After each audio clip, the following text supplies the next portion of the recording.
Listen! Hey, listen! Hey guys, welcome to a Healer's Guide for Heroic Mortchak. The Mortchak fight is essentially identical to the one you see in normal Dragon Soul, only now there are two of them. Essentially what was once a 25-man fight is now two completely separate fights with one group of 13 and one of 12. Unlike most Firelands, where you could get away with 3 to 4 healers, cough, heroic rag, cough. Suddenly, for the first fight in Heroic Dragon Soul, you need 7, sometimes 8. There is really no reason to not bring 8 healers as long as DPS and tanks do not die. It is very important to favor raid healing specs and classes that are better at raid healing, such as a Resto Druid or a Holy Priest. However, you do need at least 1 Holy Paladin, hopefully 2, one for each side. In our case, we don't have 2 Holy Paladins, so we had to use a Holy Paladin and a Resto Shaman, which worked out fine, but just keep that in mind for both sides. We found in our wipes that once someone dies, no matter what side they're on, Kakram or Mortchak, it's very difficult to recover. You should split healers equally, 4 and 4. If you only have 7 on the side that gets 3, I would put the strongest healers, which would usually be the Holy Pally, Holy Priest, and Resto Druid. No offense to the Resto Shamans and Disc Priests out there.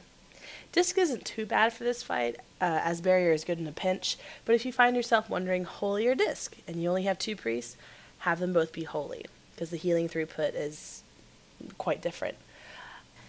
Also, mana problems should not be too much of an issue if you use your hymns wisely. Hopefully no one dies, especially healers. So mana, you'll be low, but you won't have extreme problems. One thing to also keep in mind when splitting the raid into 2 groups is cooldowns. We have a warrior tank and a DPS warrior, so they were split 1 in each group for Rallying Cry.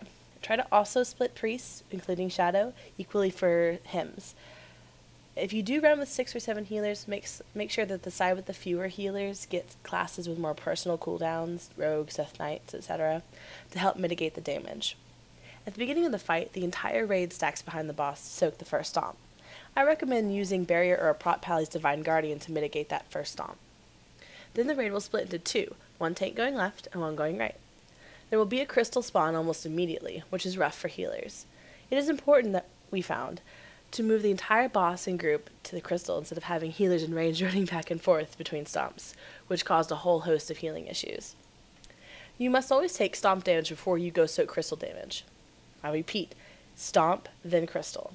Some healers will definitely need to help soak the crystal damage, but Holy Pallies and Priests and Shamans can probably do fine staying out if the entire group is moving to the crystal. I won't go over the order, but always stomp before the crystal. Sometimes there will be 2 or 3 stomps before crystals. I recommend using raid CDs and hymns for right after the stomp but before a crystal in those cases. It is also highly recommended that tanks be vocal about when they need external cooldowns. I've said it before, and I'll say that again, forever. I'll need an external though. Sack coming. I'll need another external for the next stop. Like Pain Suppression, Hand of Sack, and Guardian Spirit. It will take them a while to work out when to CD and when not to. Hint, the longer the fight goes on, the worse it gets. Also, they should focus on using major CDs when taking multiple stomps and then a crystal, as it's hard to keep up with the healing. When the black stuff comes out, just get behind a spike. It's pretty simple. We found that our group was being pulled south by the crystals, so every time the black blood happened, we just ran north to avoid being pulled into trash or the portal. Yes, we did get close one time.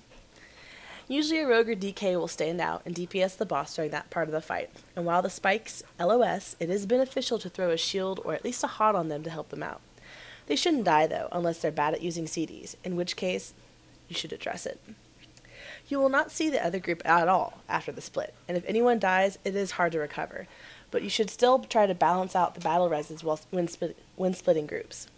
You really don't want to have someone run from the other group just to res someone, as I did last night. Be careful when you're running around after crystals or black blood to not stand under the boss or near the tank, otherwise you will soak too much damage from stomp and die. Always stand with the group, and it helps to mark someone who will always be in the right place so you know to stand on them.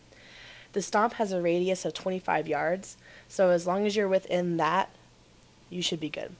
Hopefully this helps you, and good luck in your attempts of Heroic Mortchak.